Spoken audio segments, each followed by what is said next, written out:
My mental health journey has been educational, frustrating, and enlightening. Frustrating because it feels like I often take one step forward and three giant steps back. Like the moment I finally figure out how to manage something, I have to learn how to manage something new. But it's been educational, and for me, I found that knowledge is power throughout all of this. Understanding the science behind what happens to my brain and body when I experience symptoms of my post-traumatic stress has been really helpful in learning how to cope with it or manage it. And then enlightening because I think I learn something new almost every single day about mental health, whether it's in the industry or it's about myself, and I'm able to empathize at such a different level than I was before trauma. I learned that the mental health systems worldwide are antiquated and stunted, but that there's tons and tons of resources that are available for our day-to-day maintenance of our mental health that are widely available and affordable and comprehensible that people don't know about, and we don't often seek them out until we need them. So for me, it's kind of changed the trajectory of my professional path and how I see myself contributing to society. I have learned a vast range of coping mechanisms, from ice cold showers to prevent an anxiety attack if it's coming on, to doing puzzles to help with processing. Mindfulness and meditation are a huge part of my day-to-day life, as well as journaling and yoga. And then we get a little bit deeper and more profound. I have therapy every single week. I work with a life coach every week, and we practice EMDR, which is a processing technique for people with trauma. It can be controversial, but for me, I think it's something I wish I would have learned in high school, because you study and learn so much more about how your brain wants to function through it.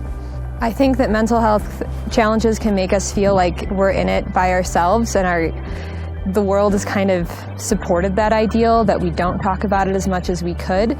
But when I finally started talking about my challenges, I learned just how many people in my direct friend network and professional network also struggled, and that they're not weird for it. Mental health is a big part of our day-to-day. Just because we're struggling doesn't mean that we're dysfunctional or not human anymore. And I think it's really important that people understand it's just part of the human experience.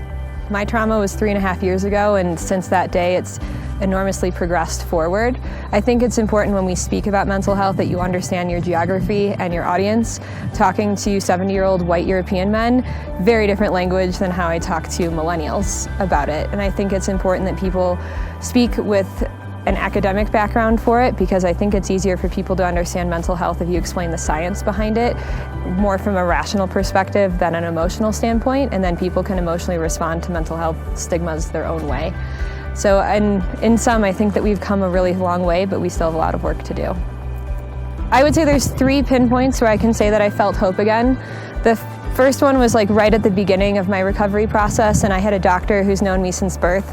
She knew what had happened to me and said, "I'm really sorry about what happened to you, but I want you to understand in a couple of years as you recover, you will be more capable of managing life's challenges compared to almost everyone you've ever met." And that gave me hope that there might be a silver lining to this whole experience. And then a few months later, I had another experience where I actually felt like people liked me for me, and not because of my professional experience or how many languages I speak or the athletes that I know. It was so many people in my corner just because I'm Ashley. And that made me also feel like maybe it is worth living, because I had been going through phases of is this pain worth it anymore? I don't have to deal with this.